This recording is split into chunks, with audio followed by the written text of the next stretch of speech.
Greetings and salutations, and this is Tech Plays here, back with more Psychonauts 2, and luckily after that long-ass 55-minute video, we have a 27-minute video. Luckily, hopefully I can get through all of this week's, well, the week this goes up, videos in a day, but we'll see how much energy I have after this one. We'll see.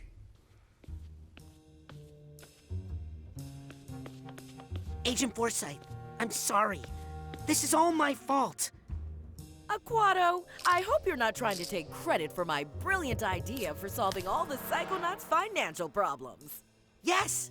No. I made some bad connections in your mind, and there was some sort of a bad idea chain reaction, and now...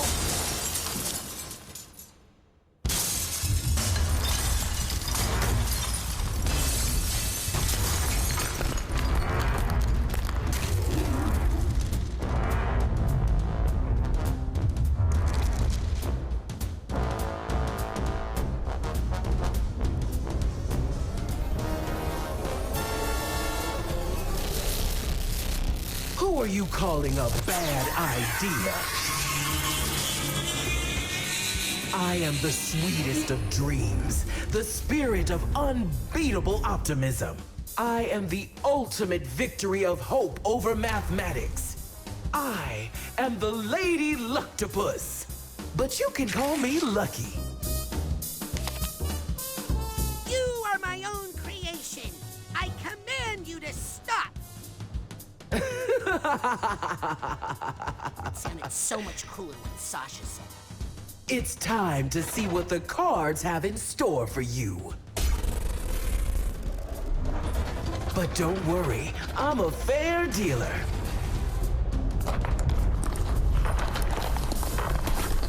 Although, I do like to keep a couple of jokers up my sleeve. Can you believe we got caught in? So embarrassing. We can't get to our smelling salts! We can't leave her mind! Don't let us die in here, man. You know what happens when you die in someone's mind, right? If you die inside a mind, you pee your pants. Get ready to play! This could be your lucky day! But I wouldn't bet on it. And here we are at the first boss of the game, the LUCTOPUS.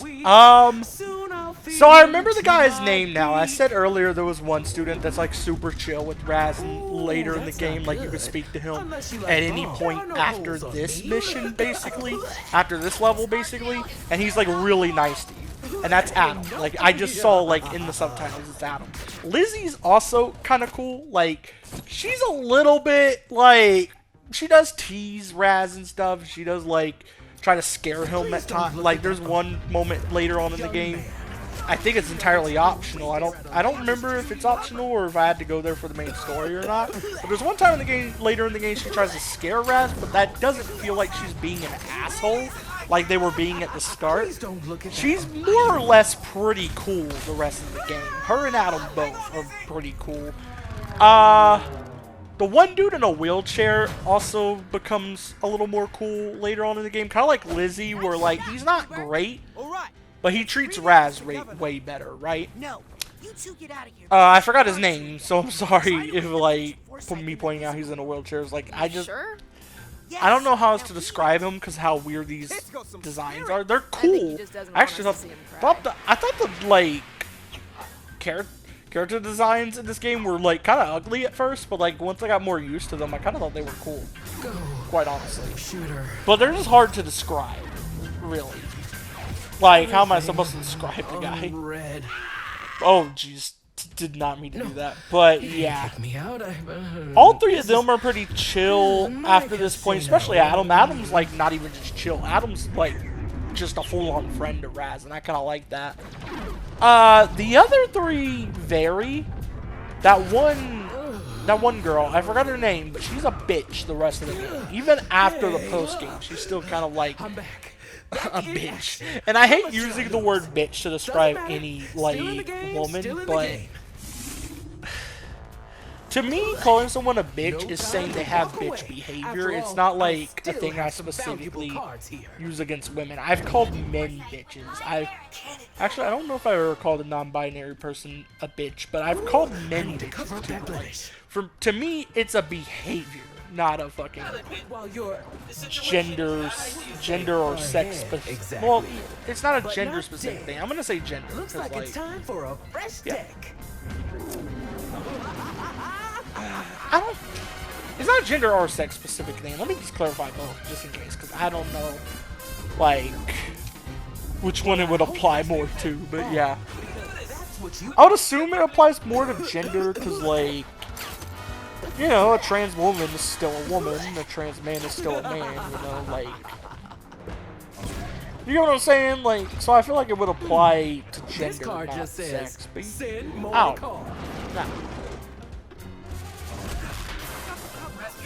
My point is, I've called men bitches before. Don't like take that as me being like misogynistic or anything like that. No, I've called like people of all kinds bitches. If they act a certain way, they have bitch behavior, I'm gonna call it out.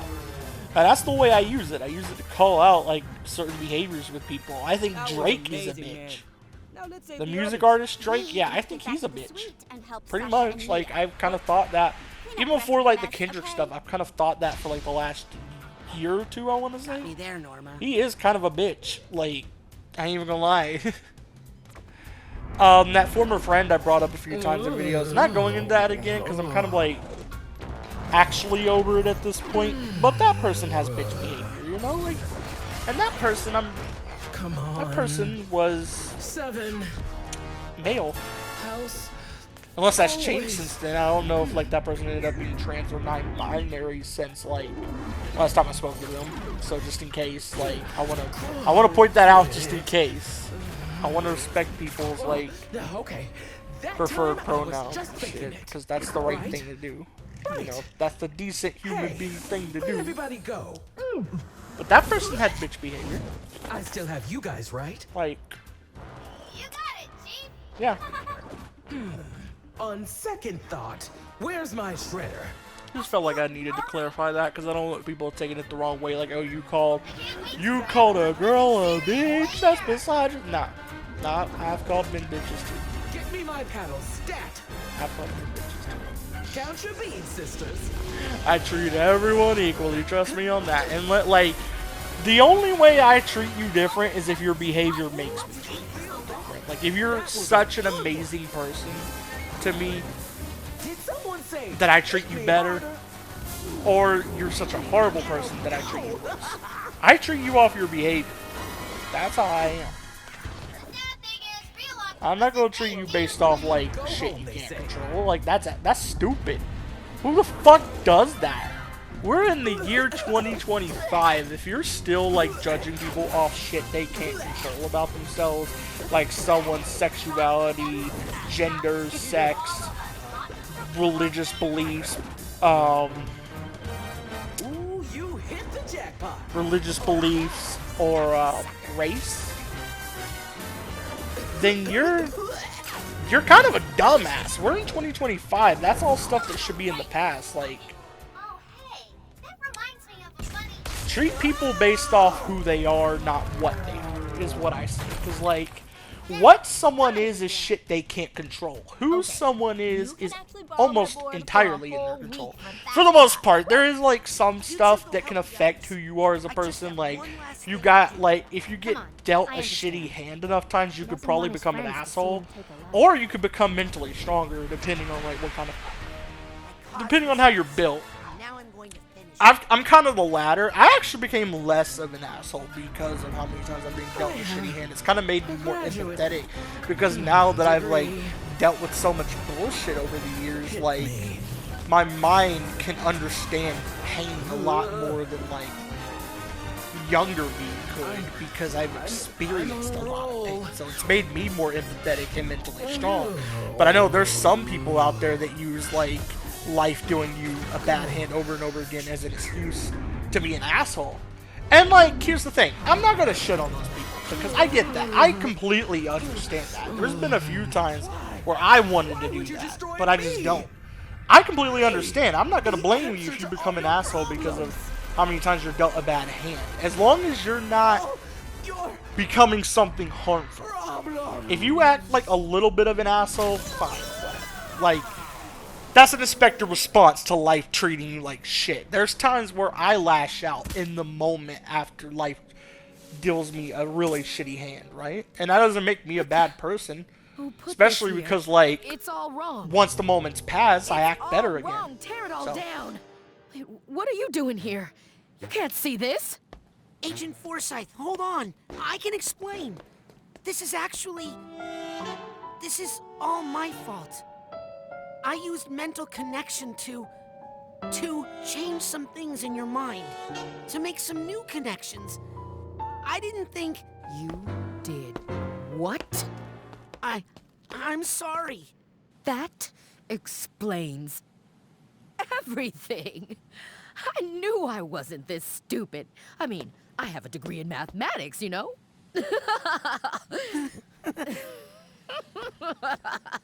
I thought I was really losing it.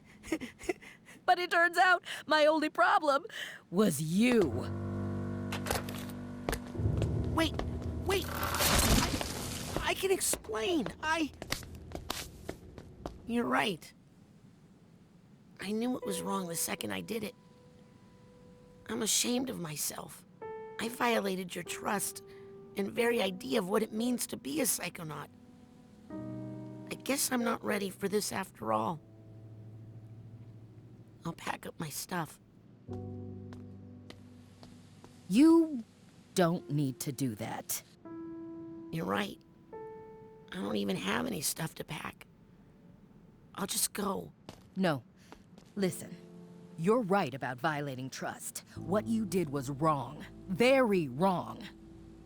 But, truth is, I pulled a similar stunt once. Really? Only the person whose brain I messed with, I couldn't put them right again. They had to call in the Psychonauts to undo what I did. That's when I met Truman Zanato. He taught me how to apply my powers in a responsible way. The Psychonauts, we're not here to change people's minds, Raz. Not here to fix people. We're here to help people fight their own demons. The ones they already have. I'm sorry. I'll never do it again. You're not at camp anymore, Raz. People could live or die on this mission. The mission! I just want to say, like, there's a reason I was saying, like, first of all, I want to give Hollis praise. She's, like, the first person in this game to actually, like, treat Raz like a fucking human being. Like, I know Sasha and Milla do it, and so does, like, Lily, I think that was her name. I know they do it too, but they already know Raz. I'm talking on people, like, Raz is meeting in this game. Like, literally people he did not know before. Hollis is the first person to treat Raz like a person and not be an asshole to him. And that's why, like, I like her for that. I think she's a great character. Especially because from this point on, she's just fantastic. And no, I'm talking over cutscene again. I'm really only shutting up for the cutscenes that I feel like are the best parts. This one's not as... I like the previous cutscene better, because it's a big character development for both Hollis and Raz, so I wanted to shut up for that. This one is just like context on the mission, and we're about to get back into gameplay, if I'm not mistaken. So, yeah. Leader is operational. Got a room number for a shoehorn? There really isn't much reason to shut up, here's what I'm saying. 3896. But I really love Hollis for that. I think it's great that she's like the first new person Raz meets in this game that treats them with respect. Like, after her, Adam does it, and to a lesser degree a few of the other students do it. There was that one girl that I didn't mention, the one with the skateboard. I really don't know how to say how she treats Raz, because she's still a little bit, like, rude to him, but she's not an asshole.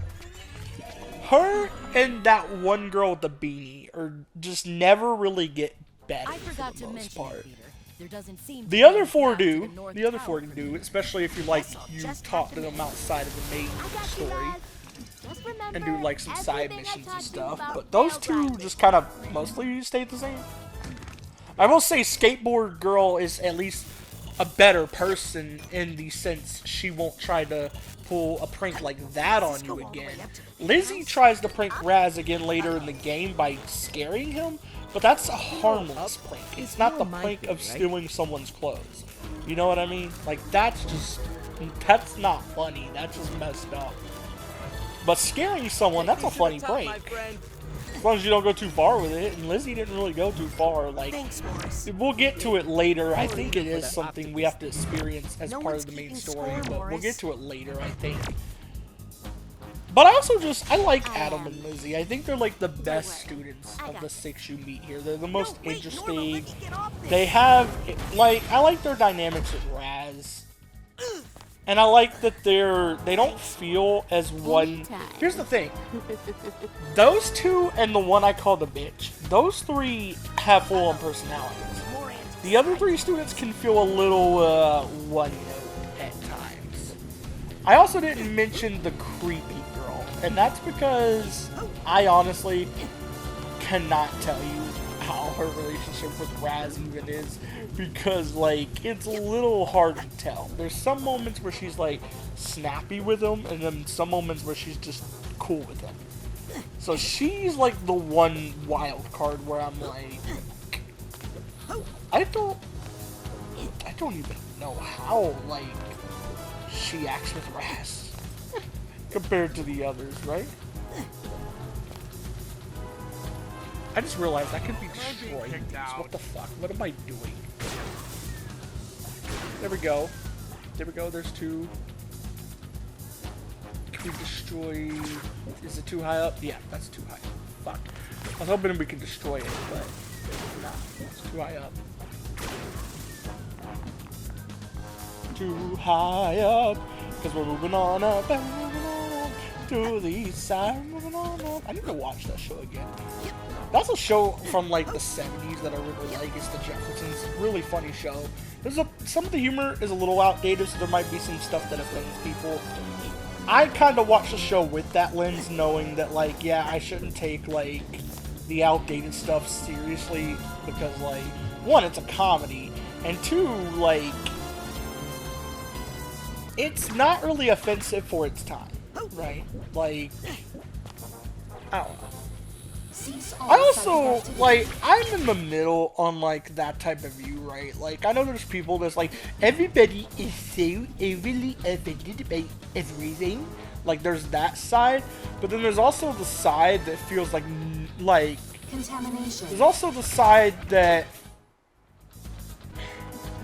There's the side that feels like nothing should be offensive, and there's the side that feels like everything is offensive. And both those sides I feel like are wrong. I'm going to say that first and foremost. Especially like the side that thinks that nothing should be offensive. Like, that's even more wrong in my opinion. Because there's always going to be something that offends people. And that's just how it works. If you have problems with the fact that people can be offended by something, then you have problems with human error. Or human traits. Because, like, depending on what you said, right? If you actually said something offensive, that's error on your part, and you shouldn't have done that. If you said something that wasn't really offensive, but the other person's taking it that way, right? That's error on their part. So, like, you're just hating human error, and believe me, everyone has human error, everyone makes mistakes. That's how life is, right? And I feel like almost everyone has been on one side of that for the most part. You've either said something you didn't know was offensive, and then you learned it was offensive, and either A, you never said it again, and you felt bad about it, you know, like a good person, or B, you doubled down and you acted like the Trump cult acts. I try not to get too political in my videos lately, but I am gonna drop that, right? Because that's basically what that side acts like. They act like everything that offends them is bad, but the moment that it offends someone else, everyone else is a snowflake for saying it. Don't even say I'm wrong on that. Don't even say I'm wrong Thanks, about everybody. I don't felt even a say I'm lot wrong of about that. psycho The main synergy. example itself is Donald Trump. He literally cannot take so much as criticism. But he's willing to not only say offensive shit, he's willing to let his allies say whatever the fuck they want, right? As long as it's not offensive to him. That's their mindset, and that's hypocritical. That's a fucking hypocrite right there. That's the worst of it, is those people. You have people that think nothing is offensive. You have people that think everything's offensive. You have people kind of in the middle who knows what's actually offensive, but also knows when it's not actually offensive and knows when someone's like overreacting. You have those people. I feel like I'm in that, somewhere in that. I might lean I try to be respectful to people. I try to, like, not say anything offensive. If I know something is offensive, I'm not saying it. If I say something offensive I didn't know was offensive and someone, like, informs me of that and why it's offensive, I'm never saying it again. That's just how I am, right? Because I like to treat people equally, right? Hey, I'm not gonna say something that's offensive to one person, feel bad about it, and then, like, say something that's offensive to another person, and then double down, like the right does. Because anything that's offensive to, like, anybody else, you know, they wanna be like, that's horrible, but then, like, or not, no, anything that's offensive to anybody else, they wanna be like, it's horrible how easily offended they are. Wow, wow, wow, wow. They're snowflakes, but then they act like the snowflakes in question when they fucking when it's about white people, when it's about straight white people. Yeah, that when it's about them, this feels like more than just that's when you draw the line. Hey, did you know Maligula's Fuck those people. body As a was white person, I get secondhand embarrassment from people like that. Serious secondhand embarrassment. Yeah, but I what fucking reason hate did someone those kind have of for people. stealing? Anyway, I'm gonna shut up. What is it? Rasputin. I think somebody misses Maligula a lot. Bring us all the evidence you can find, Eggbeater. Especially anything that can help us identify the double agent in the Psychonauts. Will do.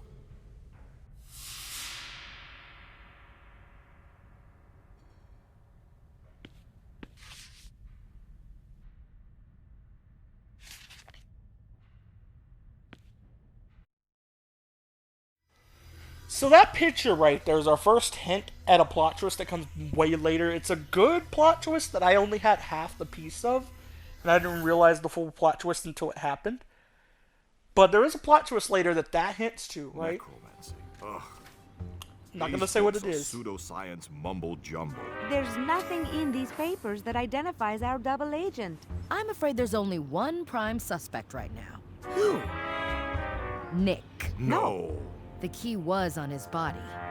He has to be connected somehow. But how could he kidnap Truman if he was in a box? Brainless. Good point. There must be another. By the way, where were you, Hollis, when I was trapped in the... Oh, look! We're landing!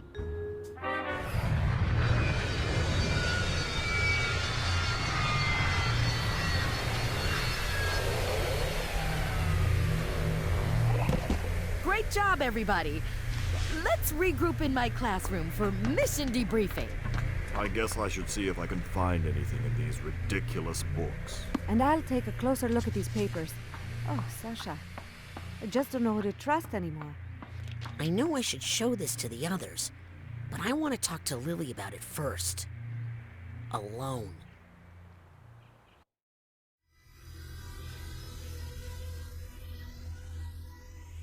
Anyway, yeah, we're almost done with the video already. I might call it a day with just these two videos. I don't think I have the energy for a third video. I'm also just like, I don't have that much drink left. I don't feel like making another drink, and I have to drink to keep my throat clear and stuff while doing these. So I might just call it a day after this one. That's what I'll do. But yeah.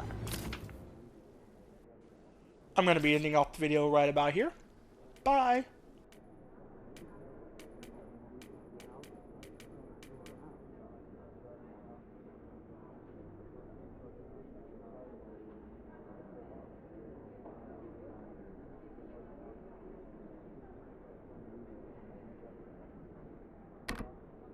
I feel like I'm finally getting the hang of these mental connections.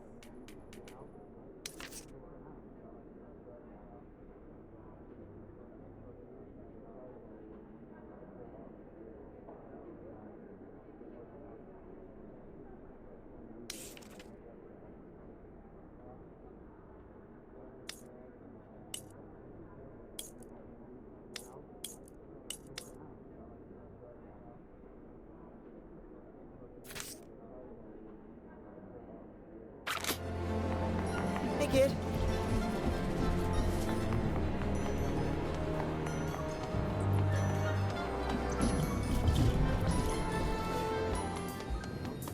Sup, little guy?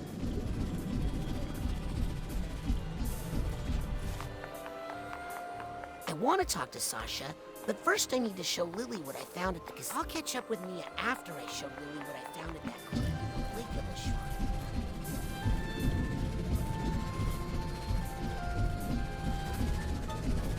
Ouch! Improve your networking skills with our new mental connection pins.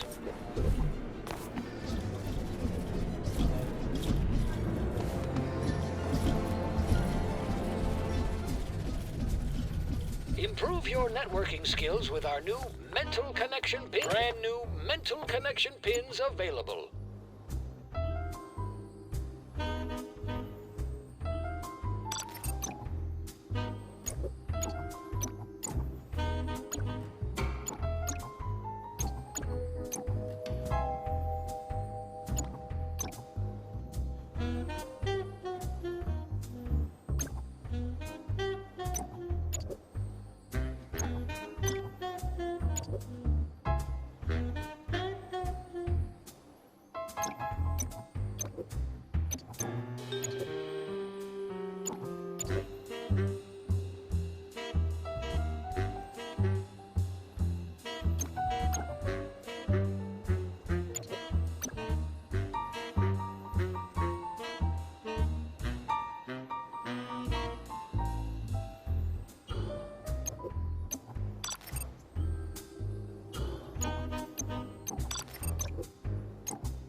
Psychops will keep you in the fight. Whenever you need more gear, the automatic will be here.